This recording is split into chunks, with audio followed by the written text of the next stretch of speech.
Good morning, everybody. Welcome to the Transportation Committee of the Minnesota House. We also have guests that have been invited from the Senate. We welcome them.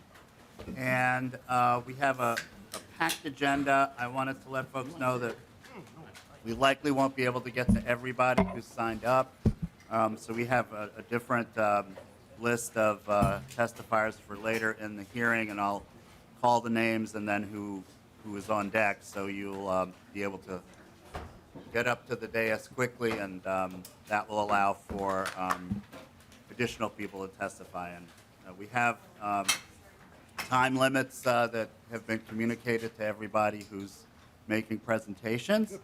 But before we get into that, we have minutes for the House Transportation Committee from February 20, our last meeting, February 20th. Representative Petersburg, you weren't here, but it's traditional that you... Thank you, Mr. Chair. I certainly will move minutes. I wasn't here, so I'm hoping everybody else has read them and said if there's any issues, but I certainly can make the motion to approve them. Okay, all discussion. All in favor signify by saying aye. Aye. All opposed, the motion prevails. Before we call on MnDOT to give us an overview of this important transportation issue for the region, I wanted to call on Representative Sencer-Mura, who has really brought this issue to our committee and has been active in it. And if you wanted to make some quick introductory comments, that would be great. Well, thank you, Chair Hornstein, for helping to put this hearing together. Thank you to our Senate colleagues that are joining us today. And most of all, thank you for the public for showing up for what I think is a really important conversation about the historical role that highways have played in our state. And I think the immense opportunity that we have moving forward to think about highways and planning differently and move in a different direction. I am a member of the Rethinking 94 PAC, which brings together elected officials from various levels of government that have a part of the highway that will be redesigned, spanning from a part of Minneapolis to St. Paul. And MnDOT is going through a process of really trying to understand the historical injustices that 94 caused for a number of communities and give alternatives for what planning for the highways of the future, planning for the streets of the future can look like. So I thought this was an important conversation to bring the Transportation Committee into. I think for both this individual highway, which holds so much significance and importance for communities, and I think for probably a lot of us who may take the highway and getting into the Capitol, but also for a broader conversation within our state about how do we plan and build highways differently moving forward. So thank you for MnDOT for being here today, and I hope this is just the first conversation of many as we look at highways across our state. Thank you. Thank you, Representative Sencer-Mura. And just for a map for the morning, we'll have presentations from MnDOT and a couple of stakeholders in this PAC process that Representative Sencer-Mura described. And then we'll have an extended period of time for questions and answers from committee members and then some members of the public. Representative Petersburg. Thank you, Mr. Chair. I'm just as kind of getting background information. Is there some impetus, or are you thinking about moving something forward? No, this year? there's Strictly... no bill this year. We're not moving anything forward this year. However, because this has been such a important issue in the community, and we haven't, this I-94 process has been going on for several years, and I thought it was important for the community and the public to be aware of what's going on, particularly in terms of MnDOT's process.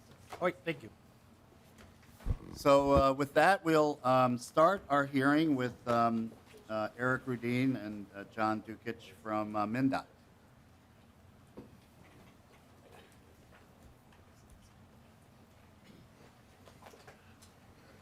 Or others from MnDOT.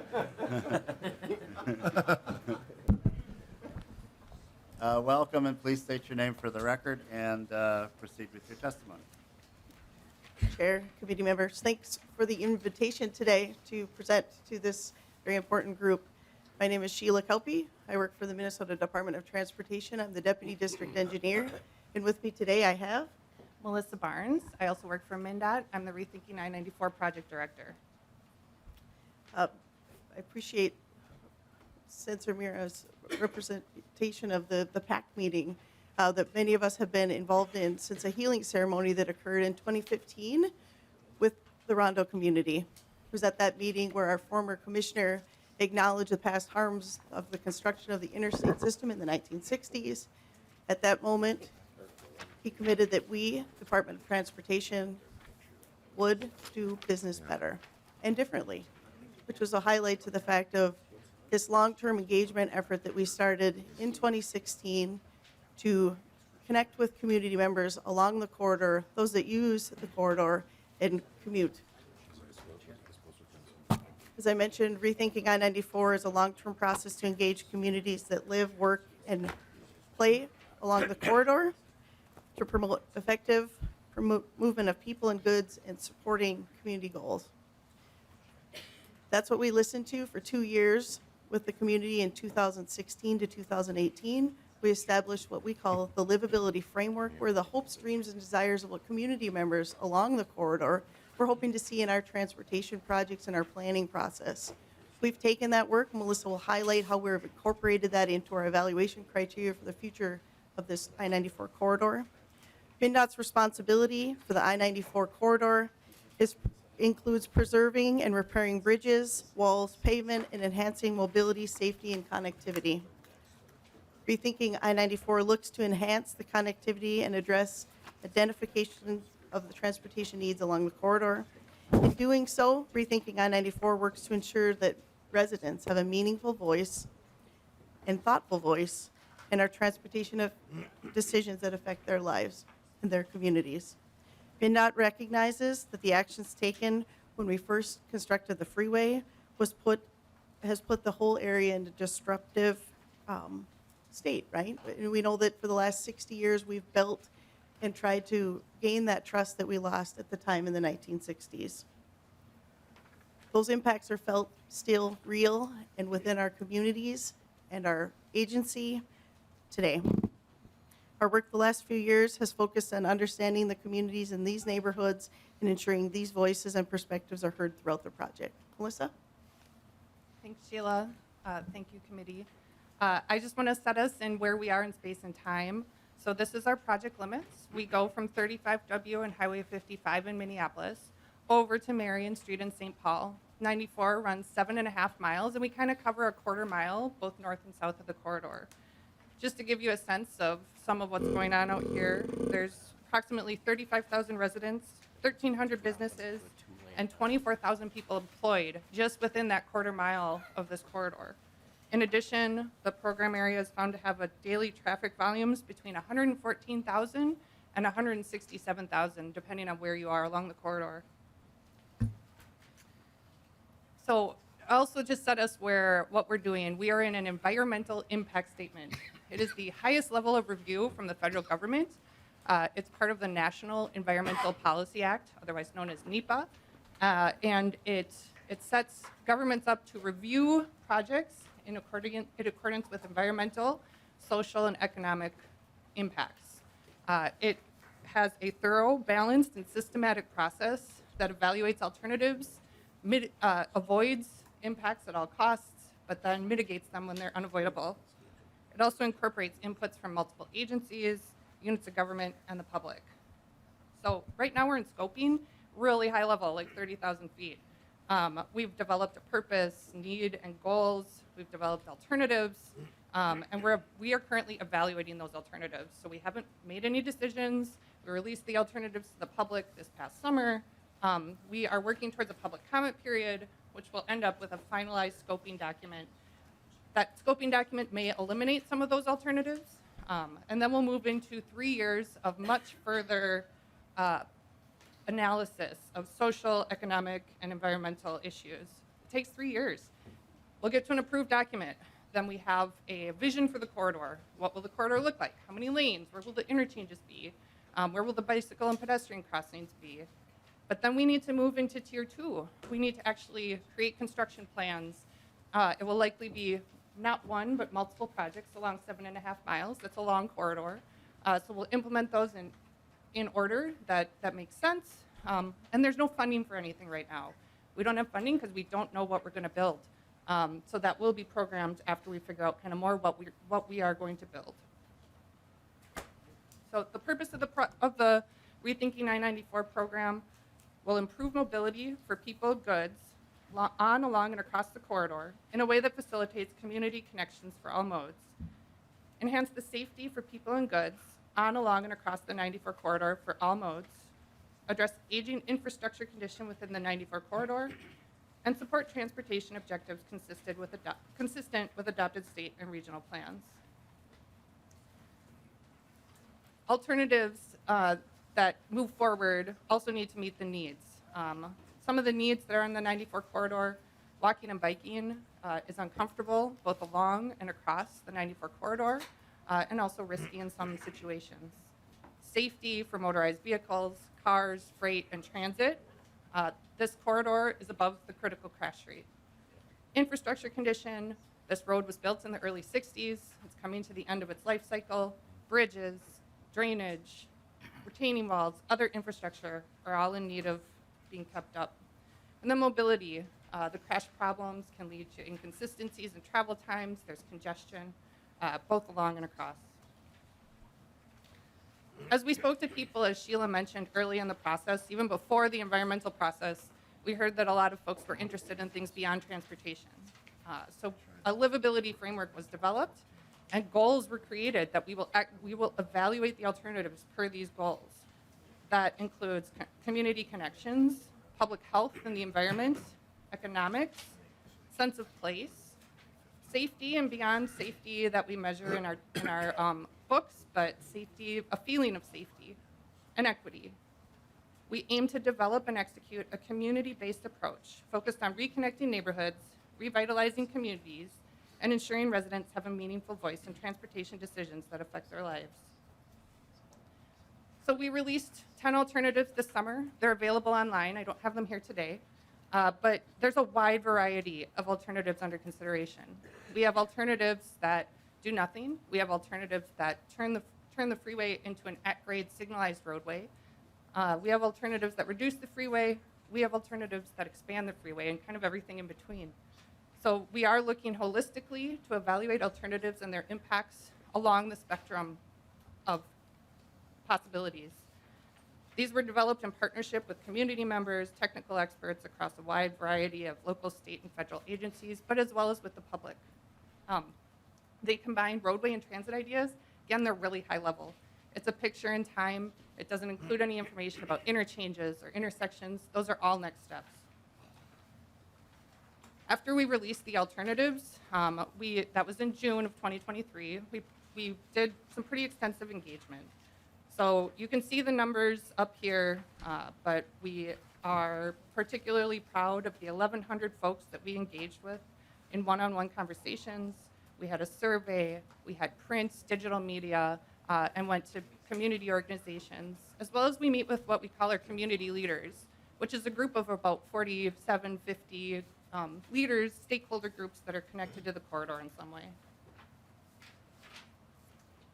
What did we hear? So when we went out, we were really asking, what are we missing? The alternatives are without context at this time. We haven't evaluated them. There's no impacts to be tied to them. That's our next step. So we really asked, what are we missing? And we're very thankful for the feedback that we received. We heard that we need to continue to coordinate with Reconnect Rondo. They have a process moving forward looking at a land bridge, and we are continuing to coordinate with them, work with them, and understand their process as it relates to any alternatives that might come out of ours. We also heard that there's interest in land bridges beyond just their process. So we've created a working group within MnDOT to help develop guidelines and future policy related to land bridges, lids, and stitches. Stitches are just really wide bridges. We keep hearing about walking and biking. We are committed to incorporating walking and biking in all future alternatives, both along and across. Again, that's next steps. We hear about the aesthetics of 94. We will be having an extensive outreach to determine what we call visual quality along this corridor. And then opportunities for technology, solar arrays, things like electric vehicle charging stations, intelligent transportation systems, all of that will be incorporated as we move forward. So again, we have 10 alternatives. We're going to look at them for the purpose and need. Does it meet the purpose and need that we talked about? Social, economic, and environmental resources. How does it negatively impact things like environmental justice communities, historic properties, water, air quality? Our goals that I talked about, how does it meet those, and is it doing something good? And then additional considerations. How much does it cost to build? How much does it cost to maintain? And how does it relate to our state and regional plan? We'll likely come out with fewer alternatives that move forward into our tier 1. But again, those are next steps as we evaluate. So again, we're refining and evaluating those alternatives, developing that scoping document, and then we will move into engagement. We're continuing to meet with partner agencies, neighborhood groups, schools, and businesses. We've developed different campaigns to get more feedback. We are hiring people from the community around the corridor to help us connect further with the communities. We are involving youth in multiple ways, including bringing in high school interns.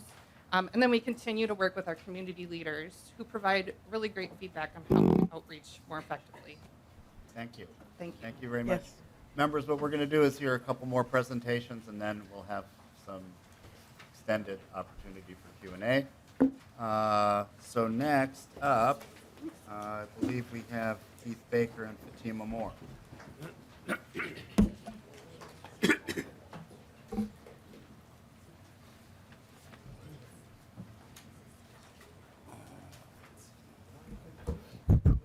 Welcome to the committee. Please state your name for the record and proceed.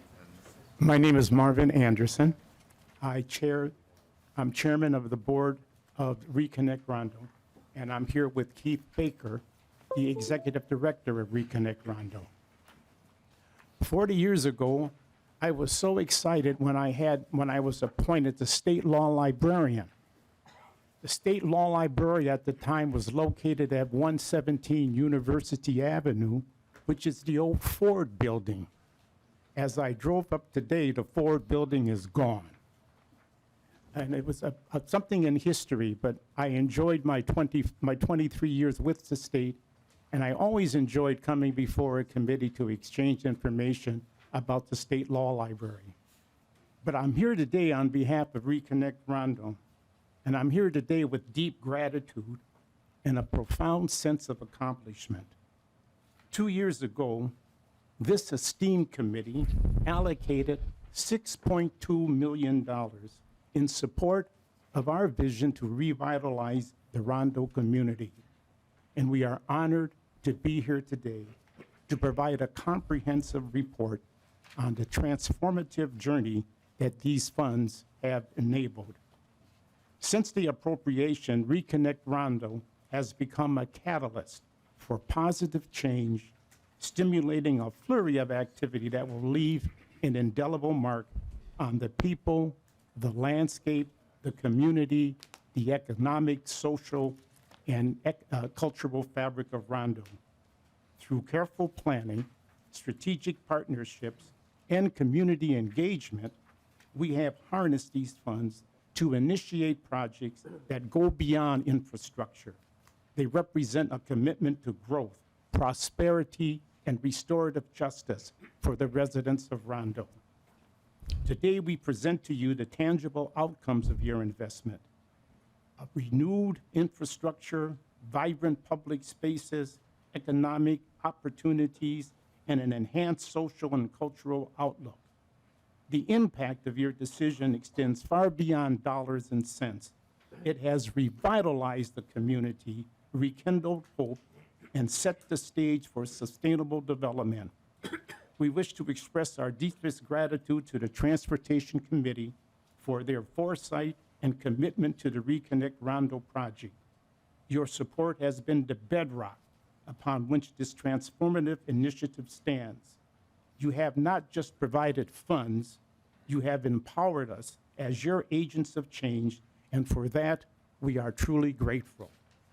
Before concluding, I would like to take a moment to acknowledge the exemplary leadership of Chairman Hornstein. Your dedication and vision has been instrumental in guiding this committee, and we extend our heartfelt appreciation to you for your service As you embark on a well-deserved retirement, we wish you continued success in your future. Now I will present our Executive Director, Keith Baker, who will provide the report. Thank you, Mr. Anderson and Chair Hornstein and committee members. Just to clarify, the 6.2, it came through the tax omnibus bill, and we were really grateful for initial support of the Transportation Committee and others as part of the state legislature. Let me just really kind of set the ground rule, a little, the framing of what's occurred here to date. If you can imagine, African American members of what we now know as St. Paul began to migrate as early as 1830. Through that time, you can just understand that after 120 years, the fabric of the community had been established, the social, cultural, economic, civic fabric. If you can just also imagine in 2009 when the Central Light Rail Corridor was going through, there were no stops in Rondo. It almost felt like a repeat of what had taken place in prior years. The community rose up, pushed back against the process, and began to think about how do we reclaim the land that was taken back during the destruction in 1956. I want to fast forward you to the appropriation of $6.2 million, and as Mr. Anderson had mentioned, what we plan to do is provide you with an update of where we are in terms of the pre-planning. So we've been really vigorously involved in pre-planning since 2022. Just imagine a decision, an intentional decision, a political decision in 1956. Actually, the process began much earlier than that. A growing middle class is established between 1930 and 1956. The northern route was the Pierce Butler route, but instead, the only place that African Americans were allowed to live was within this geographic space of Rondo, this beloved space of Rondo. Yet there was a decision to go specifically through Rondo, the only place in which was a foothold for the community overall. Bear in mind, as that was taking place, urban renewal was also emerging, and urban renewal was a participant in that without question. It created root shock. It dispersed the community. It undermined the very social, economic, civic, spiritual fabric of the community. Profound emotional impacts of that fabric certainly took place. It undermined trust, not only in one another, but trust within institutions. And so we're very pleased to be partnering with not only the Department of Transportation, but working closely with the city, the county, and Met Council as well. Bear in mind that we've conducted a number of studies, and I just want to point out a couple of them in particular. The Past Prosperity Study, Restorative Development Study, Anti-Displacement Study, the Feasibility Study, how the financing of such a development can occur, not only the structure, but also the development on top. We've invested a tremendous amount of expertise and community involvement through that process. The result, when we think about this idea of root shock, by each of these measures, the community of Rondo ranks net negative. There is no positive except for the spirit of the community itself that remains, remnants of the community that remains. But you can see that we have a clear goal, getting from net negative to net positive, leveraging a transportation element for community building. Reconnect Rondo is leading a restorative movement to reignite an African American cultural enterprise district, which was Rondo before the freeway came through. We're committed to really leading the nation on how transportation investment can emerge as a very positive aspect of growing communities. Imagine the cost. Well, from our analysis and our feasibility study, which I indicated we had already performed, 13 to 15 million of pre-development work. That 6.2 was a contributing factor to the pre-planning studies that we've conducted. When we think about the cost of the structure itself, 313 million. And we think about the infrastructure bill that's recently been passed about the same year, 2021, at the federal level. We all know that 80% of transportation projects can be paid for using federal resources, and that the state would only be asked and invited to invest in the community of Rondo at a tune of $63 million. It's a tremendous investment when you think about the loss. If the community had not, or if the housing had not been taken within Rondo, the current value today would be $250 million of past wealth to the community itself. It's an extraordinary amount of money. Therefore, the idea of the state contributing $63 million does not address the full nature of the loss, but certainly sets it on the path correctly. So let's talk about that 80-20 split. $250 million can come through, again, the Inflation Reduction Act and the IIJA. And it could bring about, again, addressing the building of the structure at $313 million. The kinds of activities that $313 million would address is planning studies. Again, as Sheila had mentioned, there's the NEPA process that MnDOT is conducting along the entirety of the corridor. And there's the NEPA process that we have taken on responsibility for doing ourselves. At some point, we'll need to coordinate. But that NEPA really ensures that it doesn't get missed the way it got missed on the Central Light Rail Corridor project when there were no stops identified within Rondo. What are the possibilities? What are the opportunities? 375 housing units. Retail and marketplace, about 100,000, 108,000 office retail market square foot. New jobs, 1,800 jobs can be created. Institutional space like a library or a museum or other kinds of amenities that really help communities build forward. It can increase city revenue. Not only city revenue, if we can imagine the incubation of businesses and taxes being paid by those that are rising up in economic opportunities, it benefits the state across the board. So this is just not a social service program. This is an economic opportunity for the state of Minnesota, and I would argue the region, and we're leading the nation in this regard. Here's where we are in our process after having conducted a number of studies, and let me just point out the studies. A place-based study on gentrification, Rondo Community Land Bridge feasibility study, past prosperity study and restorative development modeling study, a health impact assessment, Rondo 4P modeling, and by the way, we've partnered throughout this with the Urban Land Institute, and as you all know, they carry a great degree of expertise that lends itself to validating the things that we've put forward in our study. A digital technology broadband connectivity study, and then finally, as I've mentioned before, an anti-displacement study. So when we think about restorative development, what really are we talking about? Well, let me frame it for you. Our study area is Hamlin, all the way to the state capitol to the east. The geographic blue space that you see there is really what we've defined, at least preliminarily, as the enterprise district for African Americans. We have 6 identified areas and elements within our study, our neighborhood restorative development study. That's the transportation and mobility, that's parks and open space, that's economic opportunity, that's housing opportunity, environmental resilience, and history, culture, and arts. You can see it's quite comprehensive. You could just wrap up to, Indeed. The comprehensive study that we have in our restorative development integrates anti-displacement, the restorative development, and the neighborhood plan.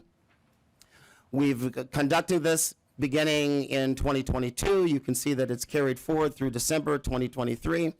I'll just finish up by indicating that equity is the building of resiliency and sustainable, or resilient and sustainable communities that address climate change, better health outcomes, and improved quality of life overall. I'll conclude by simply indicating we've submitted just recently in September a $100 million grant to the Neighborhood and Equity Grant at the federal level in partnership with the Rondo Community Land Trust. We're hoping to continue our momentum that we've begun thus far. So thank you so much for our opportunity.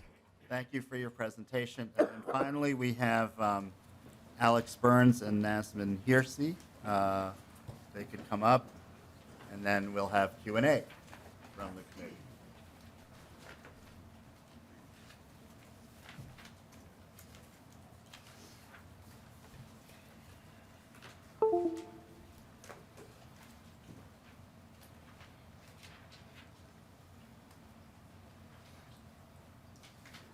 You have about 12 minutes for your presentation. Looks like you have a lot of folks, so.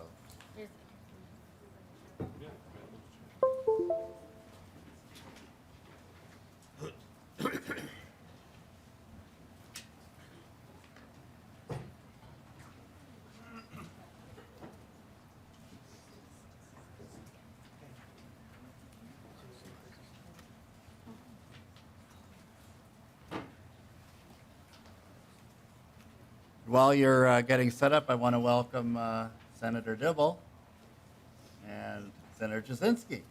Good to see you again. Nice to be here.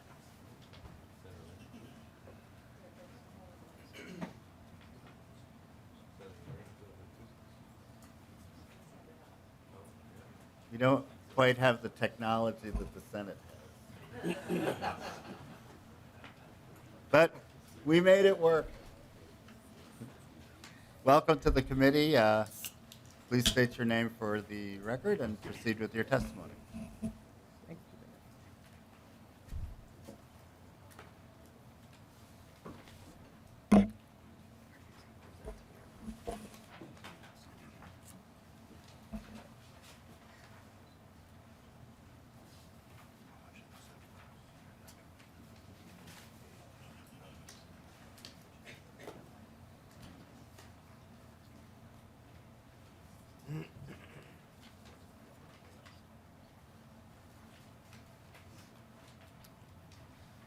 My name is Jose Sayas Caban. I am the Executive Director at Our Streets Minneapolis.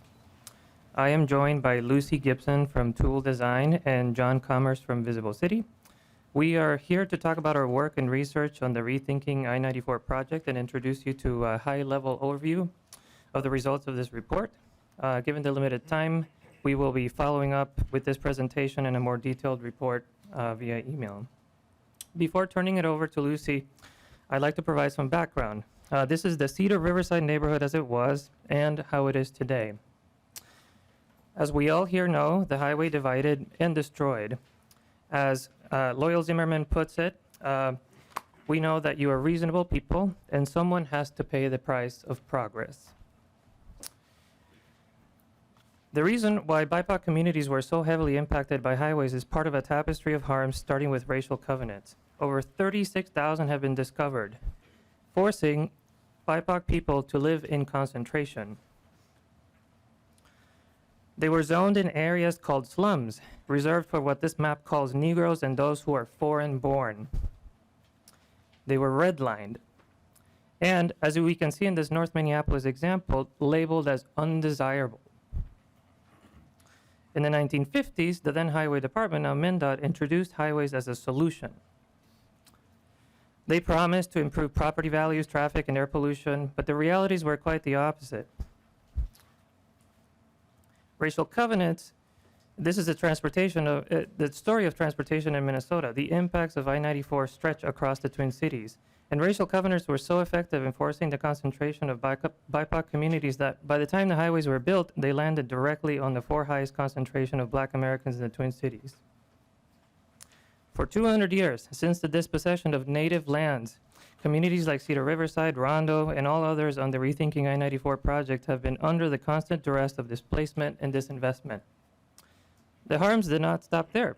Today, these communities endure the worst air quality, the highest asthma hospitalization rates, the lowest life expectancy at birth, and the highest poverty rates.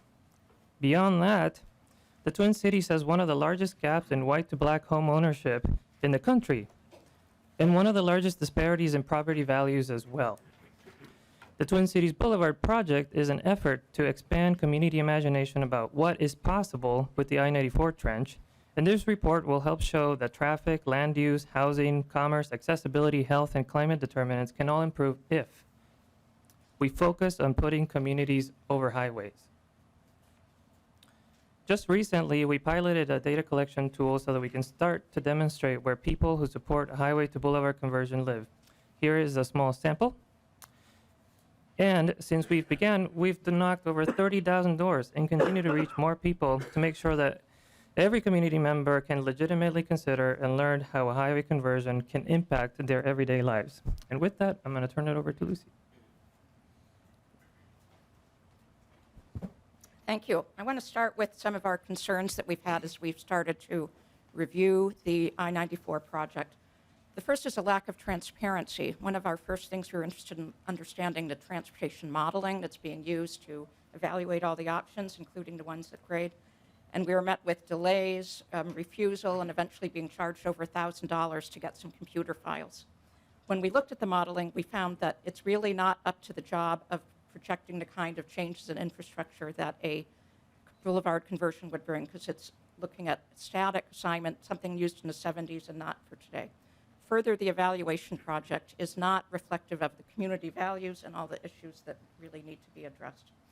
It's worth noting that the interstate highway system originally was not intended to go through cities. It was going to go up to and around cities with a network of boulevards getting people in and out of the city and through. And that has a lot of wisdom that we really need to be considering. We've taken a deep dive in how people use the corridor, and this does not conflict with anything that MnDOT's found. It's used mostly for very short trips. The average trip length on this part of I-94 is 4 miles. A quarter of the trips are less than 2 miles. The I-94 itself results in a barrier for north-south movements. Almost as many people are trying to move across as alongside it. And we really need to look at how it's used. This is a scatter plot of where trips are going to and from I-94. These are local trips. They're not long-distance cross-country trips. They can be served by a local street network that's well-designed and multimodal. It's also really important, as to get a fair evaluation of the at-grade options, is that the traffic modeling reflect the actual real-world response that people make to changes in highway capacity. There's a lot of ways people adapt to these kind of changes. We've seen it again and again with both freeway closures and freeway removals, and that needs to be done properly in this model. It's important to look at places that have been contemplating freeway removals. One is I-81 in Syracuse, where I-81 has gone through the city. It's going to be rerouted to outside the city, more in line with the traditional way of thinking about highways, and the community grid will be restored where the highway once stood. Another model we looked at is Octavia Boulevard in San Francisco. This is a very well-designed street that replaced the highway that collapsed in a freeway, and it's working really well. It carries a lot of vehicles, and it is an enhancement to the community. We're going to talk a little bit about what our report will have a lot of proposals for the Twin Cities Boulevard. When I want to talk a little bit of how the network will work, here's the existing conditions in the Cedar Riverside area. We are proposing a boulevard option, which would have a boulevard generally along the south side of the highway right-of-way, and then another street to provide local access on the north side. We're also proposing what we're calling the restored option, restoring the network that used to be there, which would be a smaller street on the south side, more in line with what was historically there, as well as a street on the north side. And we're going to show what this looks like. This is existing conditions in the Cedar Riverside area. We built out these 3D models throughout the corridor to really understand how this would fit in and what the opportunities are. With the boulevard option, which includes bus lanes and 2 lanes of traffic in each direction, there is room for new land uses and new activities, and also the street. With the restored option, which would not have bus lanes and a little narrower street, there's even more space for new uses and new things to go on the corridor. Throughout this corridor, it's long, it's complex, there's a lot of constraints. In Prospect Park, things would look quite different, where there's more constraints for development, but basically the proposals would be more of a linear park with the greenway. In Rondo, where the corridor is quite wide, there's even more space. This is the boulevard option, how it would lay out, and then the restored option brings even more space for uses. And it's not at all incompatible with the land bridge if that's desired to have more of the through traffic underground and still provides room. So one of the most important things is for people to understand what this project would look like. There's not precedent for it in Minneapolis. There's few in the country, honestly. And so we've taken these 3D models and applied them to the real-world setting. This is what the boulevard would look like in the Cedar Riverside, looking at downtown. This is below at the grade level, where now the freeway is depressed. It would be brought up to grade. Development on the left, the boulevard on the right. Cedar Street would look quite different, where it doesn't have to intersect a highway, but rather could be reclaimed for development. Crossing the Mississippi River will be quite a different experience, where people can enjoy the river and travel by all modes. And then here's Dale Street in Rondo, where the current highway could be transformed to a place where people, businesses, homes, and parks could all take place. I'm not going to turn it over to John. Good morning, Mr. Chair and members. My name is John Commerce. I'm with Visible City. And our opportunity was to quantify how the I-94 right-of-way can both continue to perform the transportation function and produce substantially more community benefits by expanding use of this centrally located resource. So if you would, just join me for a moment in using Allianz Field, a landmark that we all recognize, to lend scale to this discussion, the opportunity. The punchline here is that you could fit 50 Allianz Field footprints into the project area that we've all been discussing today between Hiawatha and the state capitol. You could alternatively fit 446 footprints of this state office building in that geography. The point is that there's lots of space here to consider in one of the state's most well-connected central locations that's also really well served by infrastructure. So to estimate how much benefit can be unlocked through conversion to a boulevard, we sampled from local development patterns. And as you can see here, we used 3 models. One is a lower density model from the Cleveland Avenue footprint that is in Highland Park in St. Paul. We also used a modest density measure from Payne Avenue on the east side, and then a moderate density measure in Franklin Avenue in the Stevens Square area in Minneapolis. And those give us different levels of density: 5.9 dwelling units per acre, 7.5 dwelling units per acre, and 19.2 for the purpose of comparison. What we then did with that is we applied that, working with the transportation experts at Tool, including Lucy. We quantified that this would allow us, the conversion would allow us between 86 and 96 acres of right-of-way currently used for I-94. We could activate that space along with the boulevard for multimodal transportation. And what that creates is a resource that then we can use for housing, for parks, for commercial space, for job locations, for retail, for restaurants, for community services of all kinds. So finally, just in these 86 to 96 acres, what we believe to be a conservative projection of community benefits indicates between 500 and 1,800 housing units that you could add in this space, between 230 and 1,800 permanent jobs, that's not counting construction jobs, which also would be significant, somewhere between $150 million and $300 million of new market value and investment in this corridor. And finally, between $2.3 and $5.2 million in local property tax that would be collected annually. So thank you very much. I will turn it back to the rest of the group. We look forward to sharing our full report. Thank you. We just have about a minute left for you. So our key conclusions is I-94 is not serving the intensive purpose. The modeling is inaccurate, needs to be done better. The repurposing of the right-of-way has huge benefit, and Minnesota has an opportunity to set a national standard. You want to skip right to the end? Yeah, I just have a clip from a board member of ours speaking about his experience, and I'll just have a 30-second remark. Is there audio? So I actually live in St. Paul. Our family has been here since 1933. You know, all of my grandmother's 8 brothers and sisters all ended up living in the Rondo neighborhood, and then were all subsequently displaced when I-94 went in. We all still live, you know, 5 or 6 blocks on either side of I-94. In our family, we have such fond memories of the Rondo neighborhood and its importance to Black culture and community in St. Paul. I think one of the things that's really challenging in the Rondo neighborhood right now is there are a couple small parks and places where people can get together and do family events. And I think if they had the opportunity to reimagine what the Twin Cities Boulevard project would look like, to reimagine St. Paul without 94, basically cutting a scar through the middle of the city, they would want to see it be a flourishing place. They'd want it to be green. They would want to have parks. They would want to have businesses. You know, our family had the first Black grocery store in the Rondo neighborhood. And so, you know, they also want money and jobs and newer, better housing and the full range of things that you could see there, including transportation, obviously, but to really rethink it as a space of community and a place where people can come together. So, Thank you so much. Yeah. just one short statement from us.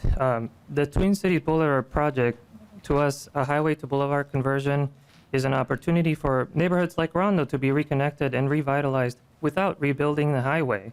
It's also an opportunity to repair the Cedar Riverside neighborhood and for all the impacted Twin Cities neighborhoods along the project corridor to benefit. Thank you. Thank you so much. Thank you.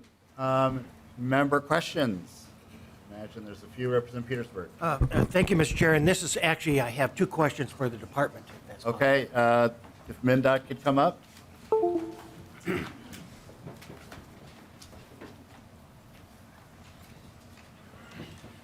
So I'll start asking the question while they're coming up, and it has to do with, I think, as we start talking about this project, it's important for us to also have some historical background that we really haven't been presented up to this point. And so my question for the department is, if you could share with us, back when this was being developed and put forth, what was the purpose, what was generally expected to outcome from putting Highway 94 through? It's an arterial traffic way, and it's something that I believe was something intended for more than just involvement of any particular community. But so do you have that information as the first question? I'll have Sure. several later. Chair, committee members, thank you for the question. Yes, I-94, and I'll help have Melissa help me as well here. I-94 is a major connector, right? The interstate system was built by the National Defense System, right? It's been around for a long, long time. It serves many different functions. When the construction happened on the interstate, much of the land use, communities, businesses, intermodal yards, freight, the state capitol, all are located along the I-94 corridor. Much land use, traffic projections, all of that have been related to having the interstate I-94 in its current form or expanded in some regional modeling to stay in place. So I think that answers your question, but I'll have Melissa fill Representative in. Petersburg, your follow-up. Yeah, maybe later on you could tell us if those have changed. But my second question is, we have heard that along this particular corridor, there are increases in health conditions and so forth. Yet I know things like 694, 494 have a lot of cars too. Do we have a number of cars traveled on 494, 694, and 94? Are they comparable? And are we seeing the same health conditions along those roadways as well? Chair, members, I believe that air quality is impacted by transportation. Some of the bills that have come up have recently looked to greenhouse gases, air quality, and those are linked. There's information on the Minnesota Departments of Health website. This project will meet federal and local regulations regarding air quality impacts. Thank you. Representative Petersburg. You know, that's not really sufficient to the answer, because I think it has quality issues, is different than it does. And my question was, is 694 and 494, do they have comparable to the number of cars and stuff driven on it? Do they have the same issues? Are we looking at a situation where we're going to claim this is an issue that needs to be addressed with all of our major corridors in the state? Chair, yep, apologies. I do not know what the exact information is on 694. I don't know, Sheila, if you do. We're happy to follow up with that Yeah, additional it would be information. good to get traffic counts for the Yes. major freeways. Thank you. We do, yes. Thanks for the questions, Representative Petersburg. Anyone else with a question? Representative Wilson. Thank you, Mr. Chair. This is a good one for the department. You're talking about how potentially the use of a boulevard system or something like that, an at-grade system, would potentially reduce the vehicle miles traveled in the area. But a presenter had a quote that said that the traffic literally vanished. Does that mean that people stop driving their cars, or does that just mean they stop driving on that road? If we get rid of the freeway system here in 94, does that just push people out to other areas, arteryways and avenues, or does this actually do something to reduce people getting in their vehicle and driving? Because you could talk about, well, if we get rid of this freeway system, then someone can walk. Let's be real. I jump in my vehicle if I got to walk more than about a mile, right? I'm not going to walk a mile. Yes, thank you. We will be bringing out modeling. We are working with the regional model to look at that. There will likely be regional impacts for anything that touches 94, and we want to understand those both at a local and regional level. So that is something that is part of our next steps. If it was to be turned into an at-grade arterial, more than likely some people may not make the same trips or may not make them in the same way. So that's something we're working to understand and making sure that we capture that type of information. Follow up. This isn't a follow-up, Mr. Chair. Oh boy, lost my mic. That tells me to stop talking. Question for the Rondo individuals. I was looking and I saw that it says that there's a significant. It said inadequately compensation for the properties that were purchased. I've actually done some research on this, trying to find an actual number. Does someone have that number of what the average individual who was paid, and how far away that was from an actual assessment of the value of the properties when it was taken in 1956? Mr. Anderson. Yes, thank you. You were referring to the value of the homes? Yeah, so when they were Okay. taken, the eminent domain that took the properties from these individuals, do we know what they were compensated based off of what the assessed value of their property was? Yeah, there was, throughout the whole valuation process, there were many complaints that the homes were being undervalued, that they weren't getting full compensation for their homes. People would come into the homes and they would actually claim that the night before or a week before, property damage was done to their homes in order to get a lower valuation. All of these stories are there. Can we prove them? Can I point to them? No. But it was a general feeling throughout Rondo that the homes were not being fully valued. You have to remember, in Rondo, those weren't starter homes. Those were destination homes because of the restrictive covenants, the redlining, all of the other discriminatory practices. When a person moved in Rondo, they moved there to stay possibly forever. So they put their heart and their soul into these homes. We call that, that their internal and intrinsic value. So somebody comes and looks at your home, how many square footage? Do you have a garage attached? What's the age of your washer? That doesn't really get the value of that home to that person. The value of that home is the ability to pass it on to my grandchildren, to use it as an equity thing. So you look at value a different way in Rondo. So when people got a value, they were looking at the hardcore value. You don't have this, you don't have that. But what we did have in Rondo was our heart and our soul into those houses. And that was discounted. So you're going to leave that valuation upset. You didn't look at the way I did. Thank you, Mr. Anderson. Yeah, thank you. I understand it. It's a very difficult thing to put, like what you're saying is there's a sentimental value that wasn't in the evaluation of the property. It was, this is what a garage is worth in this area. This is what a two-bedroom is worth in this area. And when you're forcing someone away from their property, the sentimental value is definitely inadequately assessed. Thank you. I appreciate it. Senator Howe and then Representative Kraft.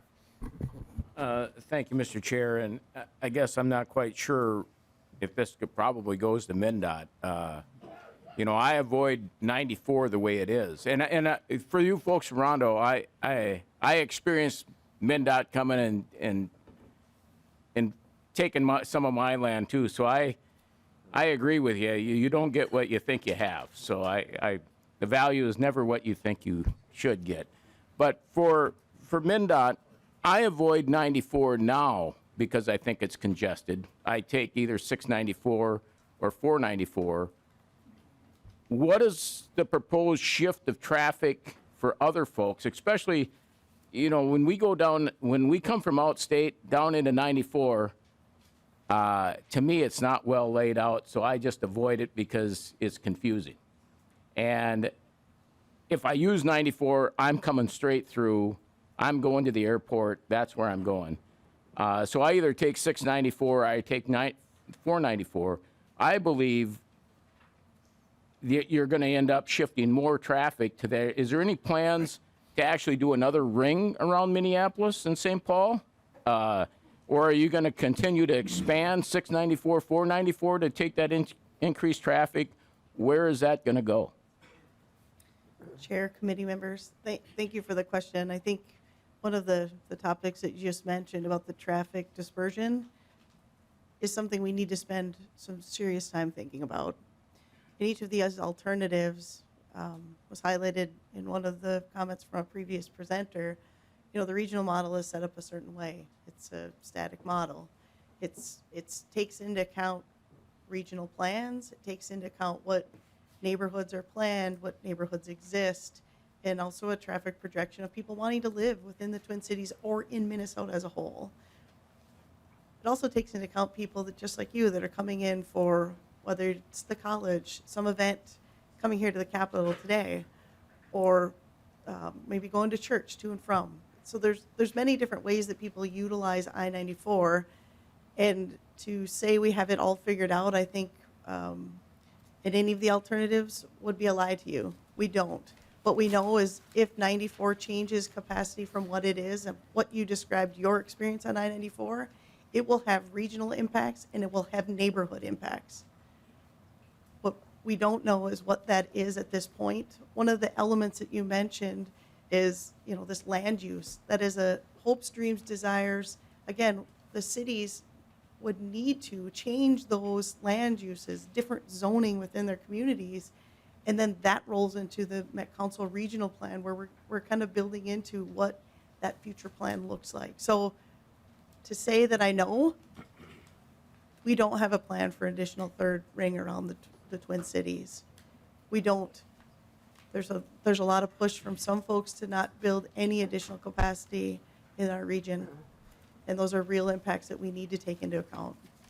Quick follow-up? Quick follow-up. Thank you, Mr. Chair. And I think that is short-sighted because if you want to stifle the economy, stifle your transportation modes, because that will kill this economy in Minnesota, which is struggling today with the current situations that we're in. And if we put another damper on transportation and getting goods to market and getting goods out to the nation and the global market, you will stifle this and you will see our enterprises go elsewhere in this state and in the country. Thank you. So we're going to have three more questions. Representative Kraft, Senator Jasinski, and then Representative Cagle, and then we'll move on to public testimony. Representative Kraft. Thank you, Mr. Chair. A question here and a few comments first. I think I heard a question around highways and air pollution. And let's just be clear, MnDOT can certainly provide the data, but there's all kinds of studies out there. American Lung Association, living near a busy roadway exposes residents to a complex mixture of harmful pollutants that includes nitrogen oxides, particle pollutions, and VOCs coming from the tailpipes of cars, trucks, and buses. Okay? The EPA, air pollutants from cars, trucks, and other motor vehicles are found in higher concentrations near major roads. So we can get the specifics, but it's just a fact that living near a busy highway exposes people to more air pollution. Kind of straightforward. So let's realize that's the case. I also want to appreciate what Representative Sensimura said, starting this off, that we're in the process of rethinking highways and rethinking our transportation system. A really simple example is that historically you thought, boy, if there's congestion on a highway, let's add some lanes. But what studies have shown is that doesn't work. It may resolve for a couple of years, but it induces demand, and then in a few years after that, you're in the same situation, if not worse, because then you have more pollution. So I think this is a really complex process, and I appreciate the care you're taking.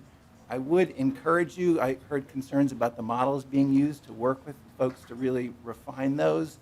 I don't know what the right solution is, but maybe it's something very different than what we envision today. So how are you making sure in your process that you're bringing in and open to things that may look very different than what historically we've thought of in this process. Thanks. Thank you, Chair. Thank you. We are looking at the models. We've done a sensitivity analysis as to how the modeling might be affected, particularly post-COVID. We know that travel patterns changed, the way people move changed. So we are taking care with our models to make sure that we are considering what might happen in the future. How are we consider? We have included the at-grade alternative as part of our alternatives. We're looking at a very large universe, a holistic number of alternatives, everything from at-grade signalized 94, reducing the freeway. We talked about putting a lid over the freeway and just having another roadway on top. We're talking about expanding the freeway. We need to understand the outcomes of each of those, and that's part of it. We're also doing nationwide reviews, looking at other locations that have reduced freeways or turned them into signalized roadways to make sure we're understanding what's happening around the country. We have not found one similar to 94, nowhere near the same volume. Thank you. Okay, thank you very much. And then our final question for Chair Kagan. Not so much a question, but Oh, I'm sorry, Senator sorry, go Jasinski, ahead. and then Chair Kagan. Sorry about that. Thank you, Mr. Chair. I'm just kind of following up on Senator Howe's kind of comments on that. All the modeling looks good. The pictures look nice, but if you look at the pictures, all the truck traffic is gone, and that's a huge truck corridor there. There's probably, I think, what I've heard is 4,600 to 6,500 freight vehicles going through there delivering goods to people and things like that. In the pictures, those trucks all disappear, and it all looks nice. I like that, but we have to transfer commerce across the thing. And healthcare, emergency vehicles. I mean, I've driven on 94, many emergency vehicles. That's a fast way to get emergency vehicles through there. It's important for that. There's health campuses in Minneapolis and St. Paul that this corridor provides a huge asset to get those connectivity there. So again, my concern, along with Senator Howe, is that there's a lot of commerce traveling there. There's a lot of needs for health care, for emergency vehicles.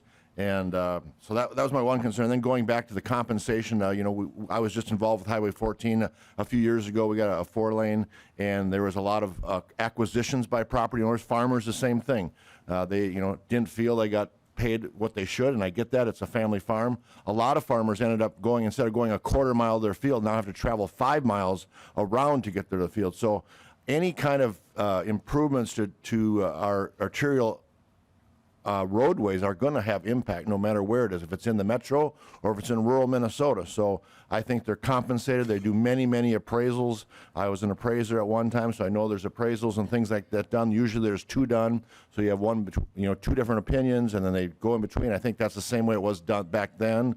So they are fair market value compensations.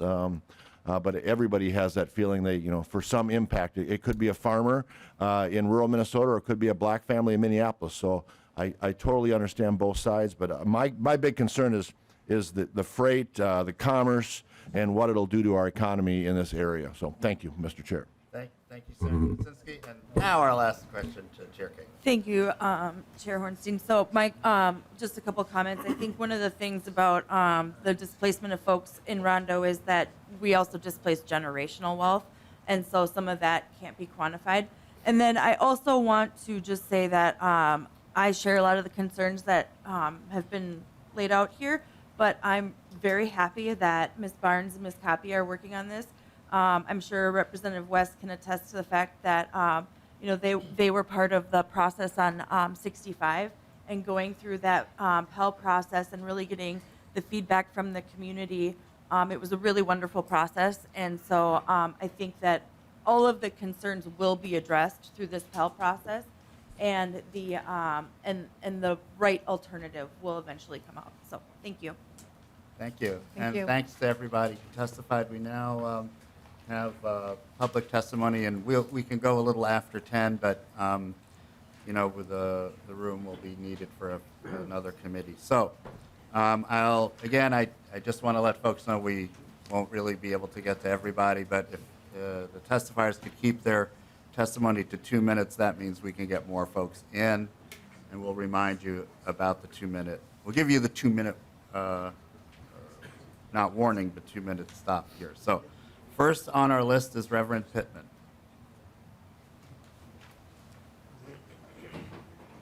And then after Reverend Pittman, we have Robin Hickman Winfield.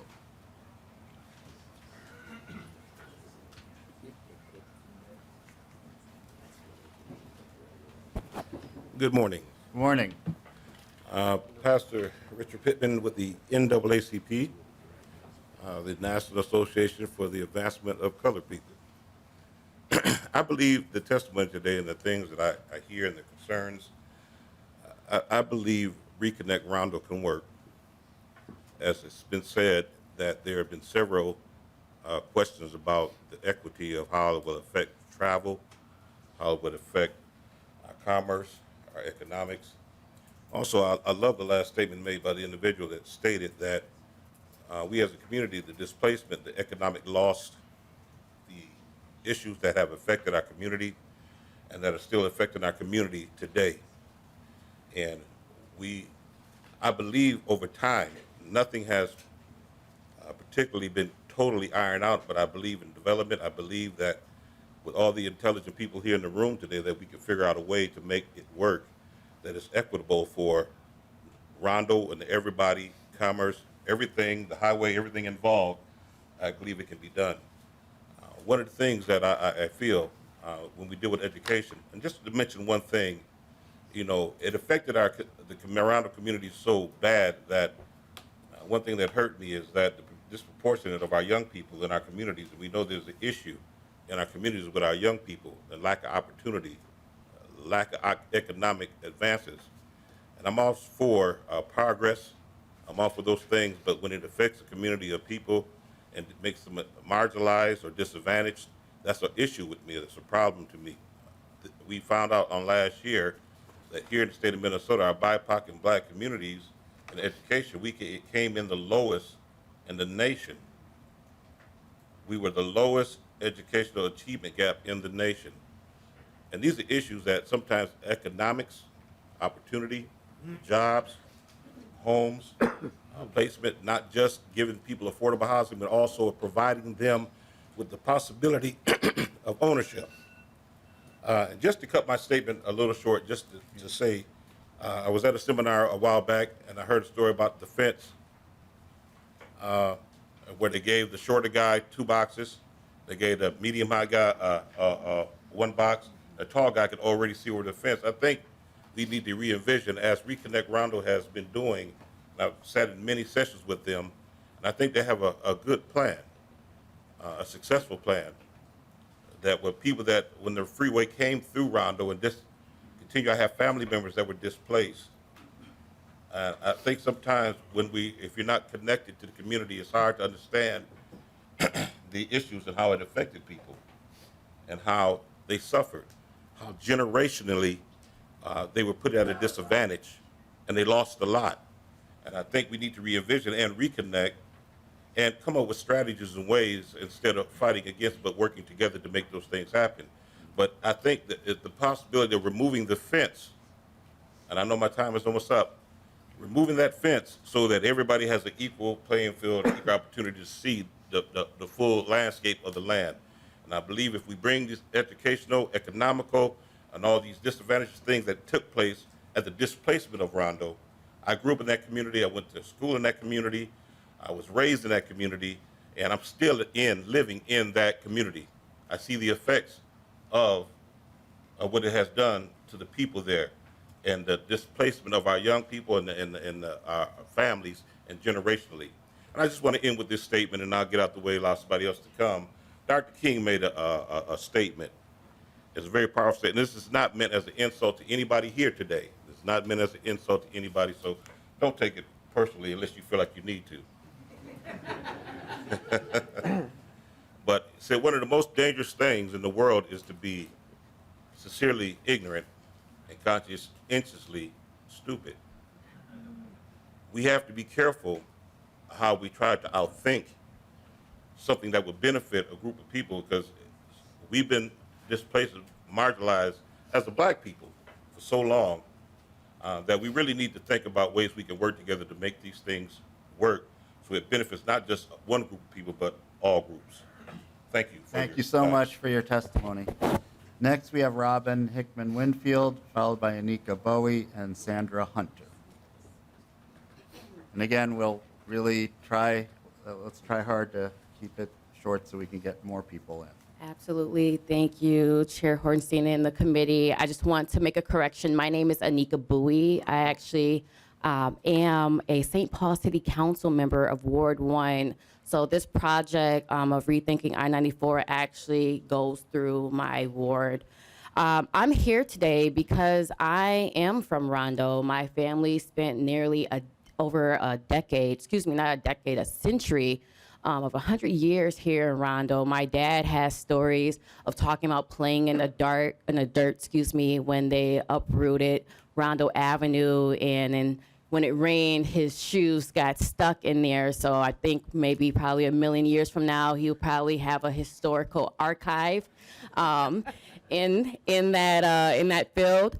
But I'm here today as a city council member to speak to this comprehensive plan and the plan that Reconnect Rondo has been working on for decades. I have seen them in the community engaging with our stakeholders, making sure that we not only just have a plan for a highway or a land bridge, but this is a plan that's going to ensure that we are revitalizing the economy in that neighborhood. We're also ensuring that we're creating opportunities for shared ownership and building wealth.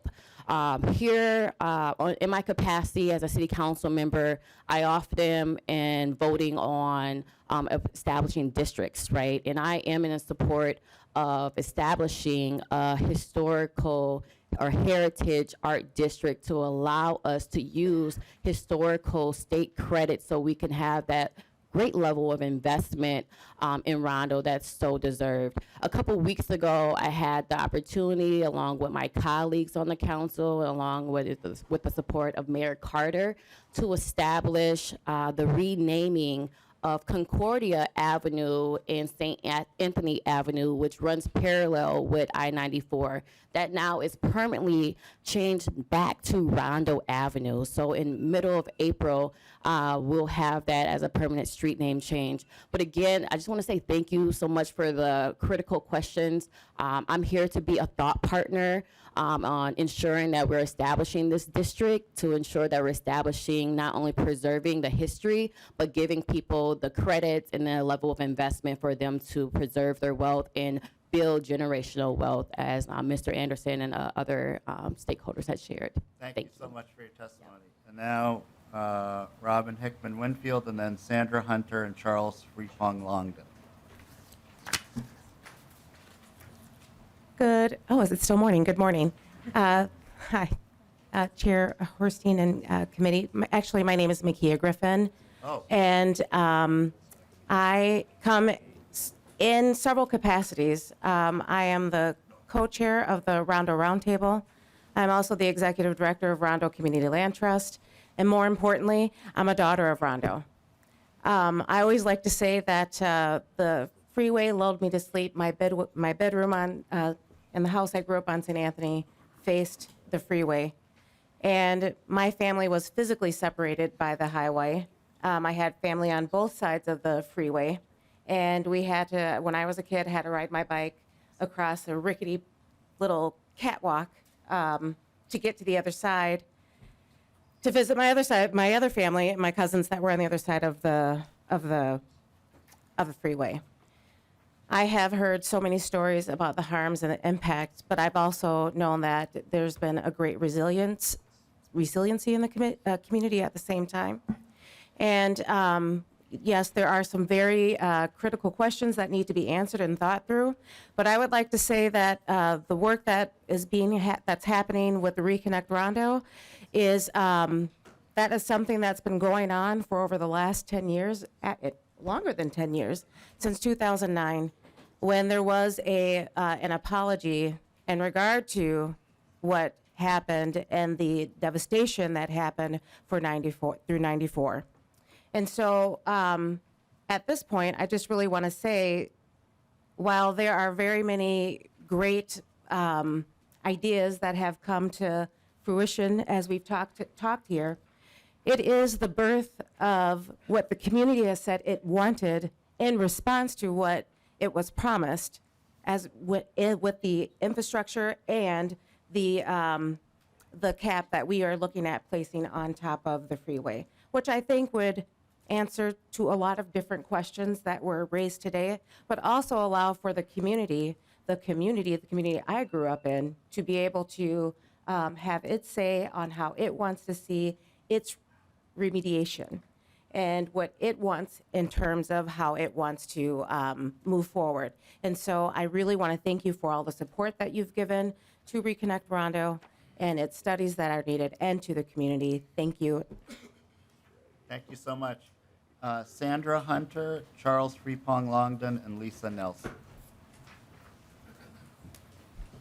Hi, I'm Sandra Hunter, and I just a point of information. I actually heard a program about transportation on Minnesota Public Radio about the Federal Defense Act, and actually, according to this program and the expert who was speaking, the plans for the freeway system preceded the National Defense Act by a long time. It was already planned, and then that came into the picture later. So that might be interesting to note. And also, I heard the comment about emergency vehicles.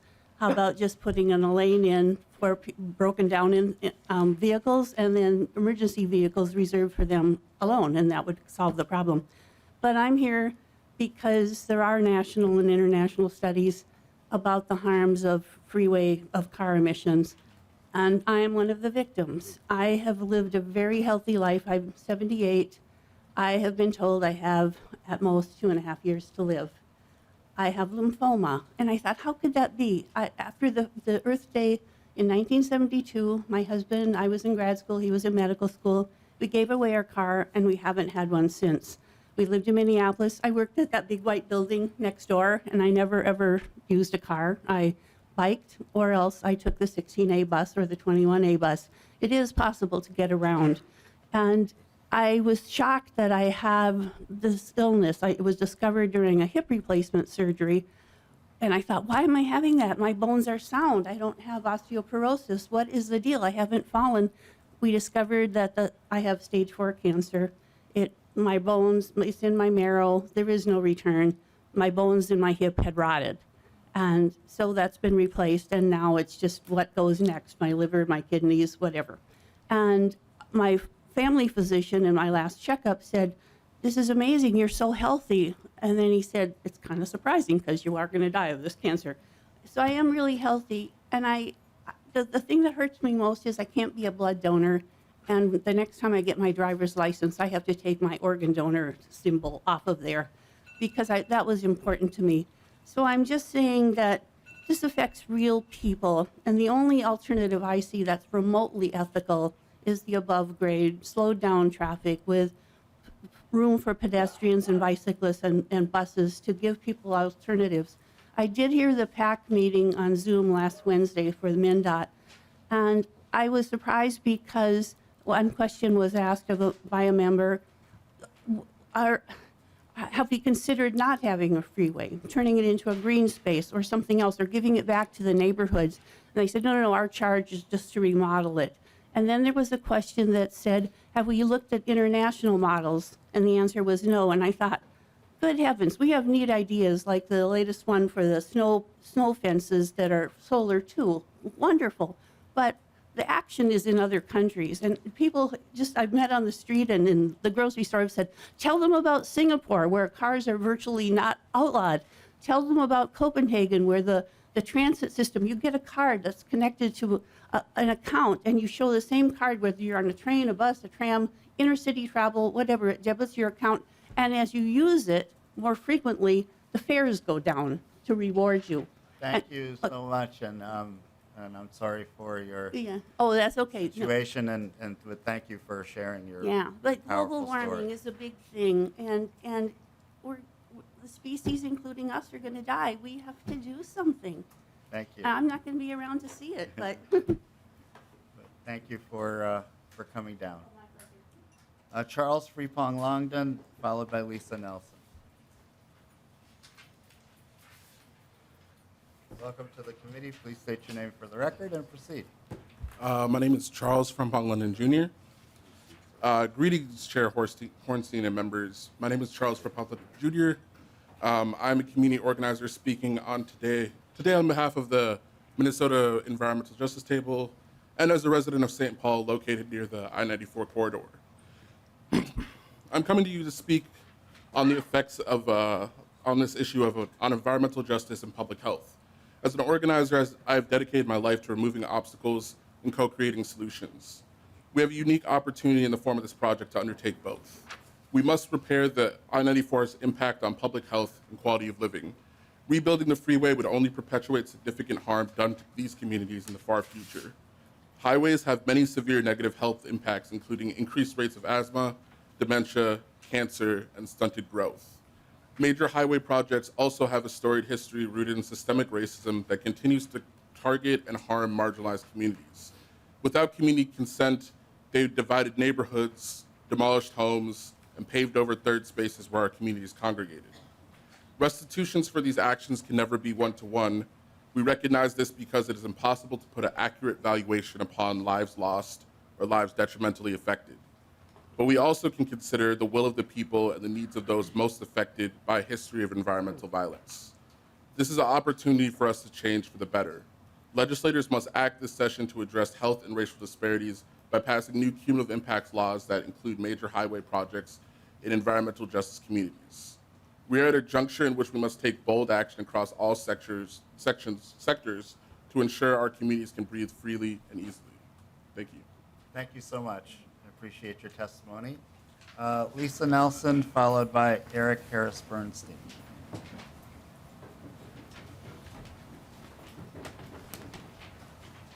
Thank you, Chair Hornstein, for the opportunity to speak today. My name is Lisa Nelson. I've been following this project closely as co-chair of my district council's transportation committee, and I live 1 block north of I-94 in St. Paul. The street I live on has about 20 kids in a 2-block stretch right next to the highway. When you talk about the I-94 project area a quarter mile from the highway, that's our neighborhood. That's where we sleep every night. When I go outside and play with my kids, we hear highway sounds and breathe highway air. We cross the highway to get to the library, the post office, and the nearest playground. The length of this entire project is 7.5 miles. At 55 miles an hour, that's 8 minutes to drive. All the kids on my street, even the babies, have each already spent more time in the Rethinking I-94 project area than a commuter would spend driving every weekday for 40 years. Designing the highway as a transportation project first and figuring out livability later prioritizes the convenience of drivers over the health and safety of people who live here every day. All the way back in 2018, MnDOT identified safety, noise, air quality, and lack of connections across the highway as among the major concerns for this project. But I don't see those priorities reflected in the proposed alternatives or in this entire process. I ask you to ensure that MnDOT doesn't just leave room or opportunity for livability, but instead designs something that meets the needs and priorities of our communities along the highway. Thank you. Thank you. Thank you so much. Eric Harris Bernstein, followed by Sam Rockwell. Chair Hornstein, members of the committee, my name is Eric Bernstein. First up, I need to correct a slanderous lie in the committee documents. I was listed as a St. Paul resident. I actually live in South Minneapolis. So, sorry. Oh, boy. Heads will roll. Only kidding. So I am a lobbyist for my day job. I run a labor grassroots coalition that advocates for public investment in a wide range of public services from childcare to education, but I'm actually here just as a Minnesota resident. I think this is an enormously important decision. We made this decision once in the last century, and we're going to make it once again now. How do we deal with traffic moving through the cities, and what is our society going to look like in the next 50 or 100 years? Doing anything different than what we have now in the status quo is hard to imagine. But as we heard today, what we did 50 years ago was also unthinkable. In a bad way. And I think we have a chance to do something different now. I just want to kind of, in my work, I advocate for public investment, like I said, in childcare, education, housing, all these things that we hope will improve society. And I have a great amount of faith in what those investments can do. But I think, when I advocate for more spending on these different items, there's something that kind of falls out of it is this physical environment that all of these investments are built on. So the way I sort of think about it is, if our investments in education and childcare and healthcare are our steps towards a better world, then our physical infrastructure is the ground we're walking across as we go forward. And I think that when we build our physical infrastructure in a way that inherently divides us, that takes people out of the city, that takes people off of the streets, we make that job a lot more difficult on ourselves. We've heard about health impacts, we've heard about social impacts, we've heard about economic impacts. And if we double down on that decision now, our society will look almost identical today, in 50 years to what it looks like today. And when we think about climate change, we think about problems in our urban environments, I think that would be a big mistake. So I understand that it takes a lot of vision and sort of a lot of bravery to consider anything other than the status quo, but the status quo is very harmful. And I think it's easy to just continue that. So I'm really asking you to look at this very, very closely. And yeah, thank you. Thank you so much. Sam Rockwell, Amanda Dewar, and then Marta Struve. Thank you, committee members. Thank you, Chair Hornstein, not only for the opportunity to speak today, but for your leadership over the years. I'm thrilled to be here in your first committee hearing after your announcement. Congratulations. My name is Sam Rockwell. I am Executive Director of Move Minnesota Action. And, I want to just reiterate a few points that have been made. This is a generational opportunity before the legislature, before MnDOT, before our communities, right? In the last 50, 70 years, we made audacious decisions to build out an interstate highway system. And that was an era of great connectivity, but also great harm. And now we have this opportunity to take another audacious move to build connectivity in a different way and to remedy that harm. We took a first step, you took a first step last session in passing a bill to reduce vehicle miles traveled and greenhouse gas emissions in our highways. And this is an opportunity to show what that looks like on a corridor. This is an opportunity to show how we can change how we move around, not limit mobility, but change how we move, change how our communities are structured to better foster community health, connections, and more.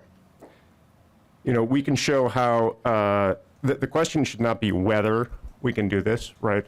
The question should be how we can do this. We heard from a testifier earlier that there are cities around the world where we don't have interstate highways coming into the center of those cities. Vibrant cities, healthy cities, cities with enormous GDPs, cities where freight is able to get in where it needs to go. This is about thinking differently. This is about understanding possibility and thinking big. Thank you. Thank you, Mr. Rockwell. And then Amanda Dewar and Marta, and then Katie Nicholson. Welcome to the committee. Please state your name for the record and proceed. Thank you. Mr. Chair, members of the committee, my name is Amanda Dewar, and I'm the Vice President of Government Affairs for the St. Paul Area Chamber. As several around the table know, I spent the early days of my career working for the Transportation Committee and the other body, and so it's always a bit of a homecoming and fun to be here, so thank you.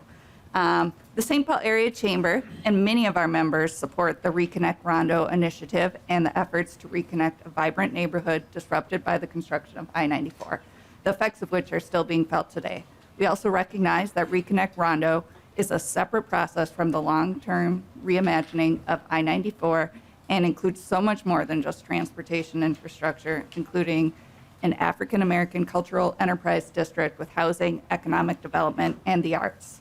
The St. Paul Area Chamber is also actively engaged in the Rethinking I-94 process. I myself serve on the Community Leaders Panel and can attest to a very comprehensive engagement process. Given my background and direct experience, I'd like to raise a few points. The I in I-94 stands for interstate. I-94 stretches from Michigan to Montana, so changes from a highway to an at-grade boulevard have impacts beyond the project area.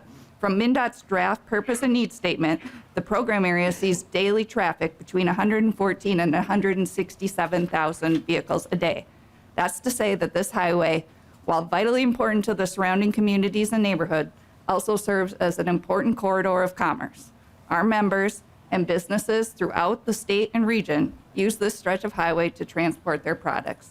Their employees use this highway to get to work, and families use it to get to sporting events, restaurant, and other commercial activities.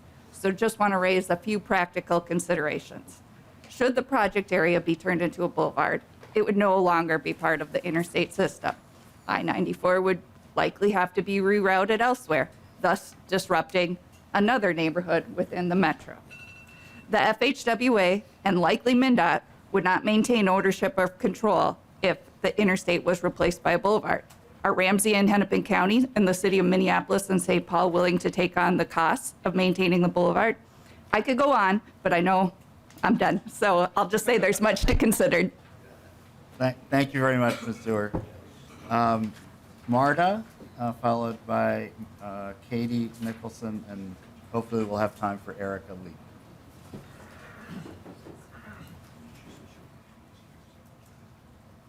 Hello, I'm Marta Struve. I am a lifelong resident of the Twin Cities Metro, a current resident of Minneapolis, and an environmental engineering student at the University of Minnesota. And I'm here to advocate for some of the highway removal and boulevardization options on the Rethinking I-94 project, both as a student and a future civil engineer. I would like to remind the engineers in the room and state for the non-engineers in the room that the first duty of civil engineers is to protect the health, safety, and welfare of the public, and boulevard and highway removal options are the most ethical options in the Rethinking I-94 project because they reconnect marginalized communities, increase transit options, and transition away from car-centered infrastructure, which is essential to the current and future well-being of Twin Cities residents. We are feeling the impacts of climate change now, and the pressure to move towards sustainable options is growing, and the boulevard replacement of I-94 would help create climate resiliency and allow the Twin Cities to be a model for sustainable urban transportation. I fear the other options cement the Twin Cities in an outdated metropolitan model that will continue the cycle of unsupportive and aged public infrastructure in Minnesota. I urge the committee and MnDOT to prove their commitment to their self-stated goals of sustainability and equity in transportation and other goals by choosing boulevardization and other highway removal options, including highway caps. Please prioritize environmental and racial justice in your decision-making and help start a new era of transportation in the Twin Cities and take direct action to reverse the harm done by Interstate 94. I would also like to advocate for these alternatives and make you think outside the box as a student and as a member of the University of Minnesota community, and acknowledge that the division that Highway I-94 has caused from the university to the surrounding areas has caused economic harm to both the surrounding area and students, and that reconnecting them can bring benefits to both students and surrounding community members. Thank you very much. So we'll have two more, Katie Nicholson, and then we'll end with Erica Lee. And my apologies for those who were planning to testify, but we will certainly take your written testimony on the record. Welcome to the committee. Please state your name for the record and proceed. Thank you, Chair Hornstein and members of the committee. My name is Katie Nicholson. I'm here partially on behalf of the I-94 Rail Coalition, but I really do want to talk about myself while I'm up at the podium mostly. I'll try to condense my testimony, but essentially, I'm someone who grew up in the suburbs knowing car dependency. Urban and suburban renters are forced to live along these busy corridors, along some of our busiest corridors, both freeways and surface streets. I grew up in Burnsville, one of the most car-dependent places here in the Twin Cities Metro. And I remember being forced to cross busy streets, busy arterials, living along freeways, and those have a ton of impacts, including pollution and noise impacts. And really, I do want to say one thing about the MnDOT people who are up here, and I encourage looking at 494 and 694 because there is a high concentration of renters along that freeway loop as well, and I don't want those people to be left out of a conversation like this as well. But as we all know, 94 was it terribly impacted our community. It destroyed one of our most productive corridors in the Twin Cities. It destroyed, it destroyed a well-established, well-known black community. And I think that that is something that we really, really do need to take into consideration. I personally believe that the freeway should just be outright removed. But of course, we're here now. And proposals like the Rondo Land Bridge and the Twin Cities Boulevard do at least help us reclaim some of that land back for businesses, for residents. Really, I mean, this is about people. This is about people who are impacted every single day by these just horrible freeways, by these horrible arterials. And renters, low-income people, we bear the brunt of this car dependency. We are forced to live in this world of car dependency, whether or not we want it, whether or not we want to be part of this. So I really do encourage different options along the 94 corridor. I think that this is going to be a really, really important project, and we need to not just consider cars. There's been a significant lack of high quality, much better transportation options, particularly rail options. I keep hearing a lot of talk about how we've invested in this central corridor, University Avenue. The Green Line's not going to be good enough. We can make more investments on the 94 corridor. We need to think big with a project like this. We need to think beyond just cars. We need to actually think about the real people who are being impacted by these freeways, by car dependency, by these polluting, dangerous roads. Thank you for your testimony. And finally, we'll end with Erica Lee.